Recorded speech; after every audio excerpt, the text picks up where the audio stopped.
The History of India by Vagle. So first we have the original Indians. They're also known as the Indus Valley Civilization.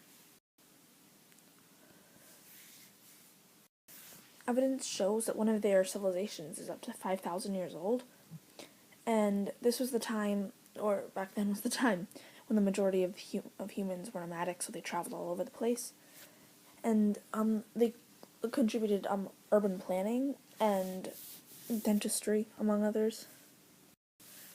The Aryans were a group of nomads, so people that traveled all around the place, who were originally from Central Asia.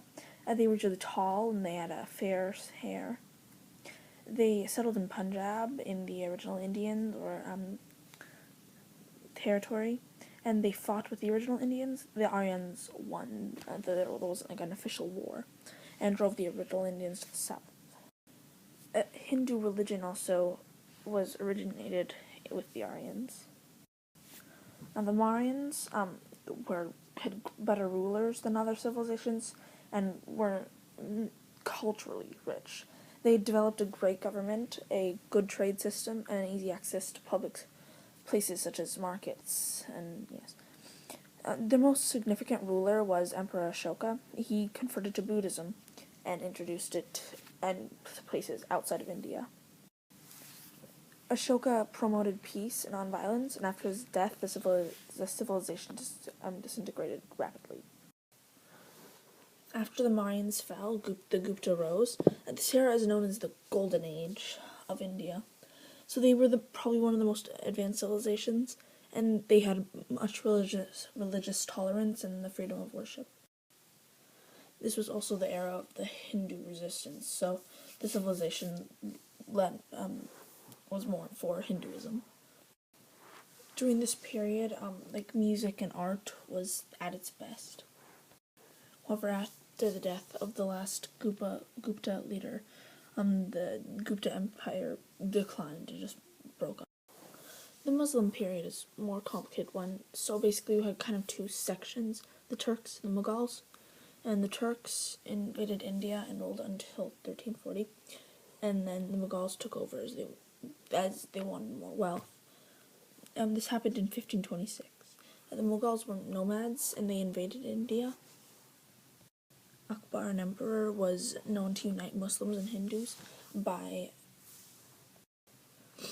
marrying a Hindu woman.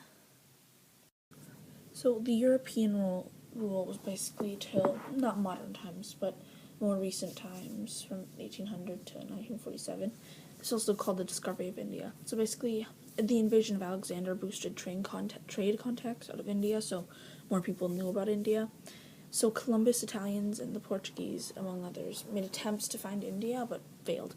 In April of 1498, Vasco da Gama finally made it to India, being the first European to actually successfully make it to India.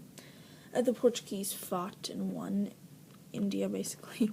And after the Portuguese Empire fell, the Dutch ruled, and the British, obviously, quickly took over. The Europeans affected in India greatly by introducing more Western ideologies, teaching English, obviously. So the independence of India is related to my other one. This also has to do with the democratic India too. So the British unintentionally united India to fight for freedom, and so Gandhi's nonviolence movement helped. So India became independent on August 15th, 1947, and at the time Pakistan and India were closely related, and so India and Pakistan were separated. So the Constitution declares India to be a socialist democratic republic. They adopted a lot of ideas from Western countries, such as the parliamentary form of government from Britain. So finally, I think that India's independence was my personal, not favorite, but most important moment for India's history. Despite it also having catastrophic events on India, it introduced modern India, and just obviously its early history did too. But this is what led to the India we know, not an India that other people know. These are my picture credits, and I got all the information from the link. Thanks for watching.